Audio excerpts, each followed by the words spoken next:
there's always one argument or the other about who's the best Spider-Man. Although Tom Holland takes the prize of the crowd favorite, there isn't any shortage of Andrew Garfield fans. In fact, his Spider-Man story seems to scale the highest on emotional damage. What can we say? He's a great actor and his friends know it, including Charlie Cox, even if he covers it up behind a few sarcastic jabs. Let's find out the latest between Daredevil and Spider-Man. First off, Battle of the Superheroes. For who has the best burns?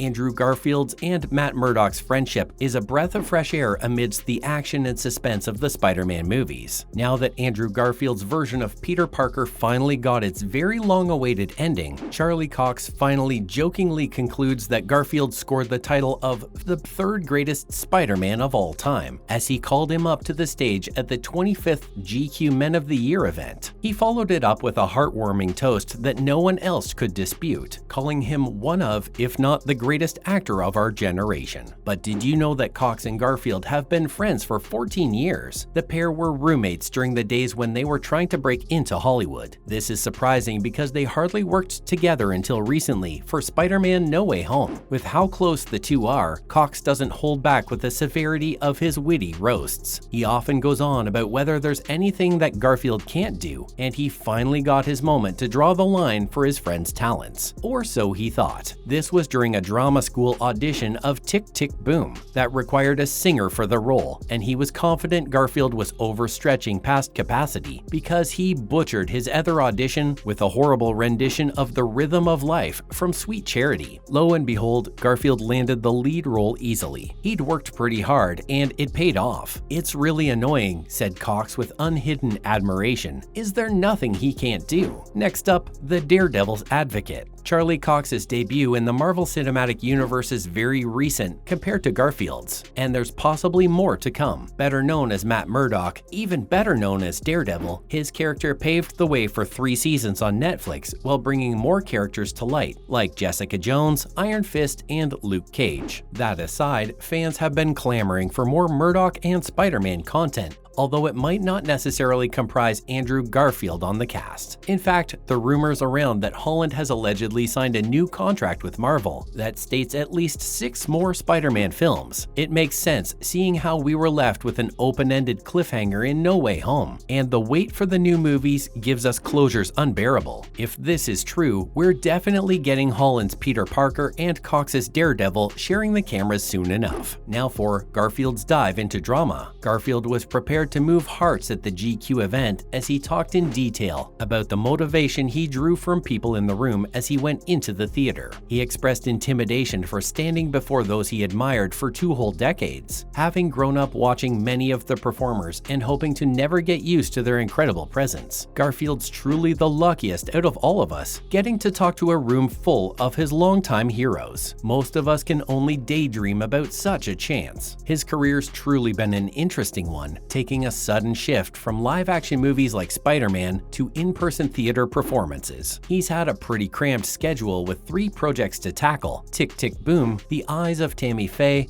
and even an HBO TV show with Daisy Edgar Jones called Under the Banner of Heaven. But he's now finally taking a long-needed break from it all. Up next, but what happened to The Amazing Spider-Man? The series ended with only 2 movies, but there were originally supposed to be 3. So what happened? Garfield had thoughts to share, saying that he felt undone when the 3rd installment was shelved. He wasn't the only one, because the premise for The Amazing Spider-Man 3's incredible premise would have really solidified the franchise's relevance in the Marvel Cinematic Universe. It held a much darker tone in comparison to all the other Spider-Man movies that exist currently, and maybe that was too much to handle. A lot of the decision had to do with the fact that the 2nd movie, even though it was absolutely amazing, didn't pull in enough profits to churn the gears that were already in motion. Was it unfair? It looks like it. Garfield explained the pressure of having to fill in Tobey Maguire's shoes when the series was under Sony, but the collaborative deal with Marvel Studios gave Tom Holland an entirely new premise to work with that didn't add up to the intense social pressure. "That was a lot to take on," he said, "and I wanted to take it on. I was ready." Fans have been pooling in with demands for the 3rd movie to be picked up again, but Garfield believes the possibility is unlikely despite despite being open to it. Despite going on to win multiple awards for amazing performances outside of Spider-Man, it seems like the lack of closure haunted him for a long time. But there seems to now be an opening for him to return to the Spider-Man universe, more ever since the latest installment in the franchise. What's more, what does Garfield have to say about No Way Home? Yes, it looks like No Way Home has maybe given Garfield a way home to the role. While there was a lot of emptiness when it came to the conclusion of Garfield's Spider-Man, Tom Holland's universe may have opened the doors to newer and fresher opportunities as the multiverse stance of MCU takes over the bigger picture in the storyline. But even if that doesn't happen, Garfield finally feels like he's been done justice after 8 years. He told GQ that it was a special experience to have acted in the movie. "The pressure was off me," he said, explaining how he approached it as a short film.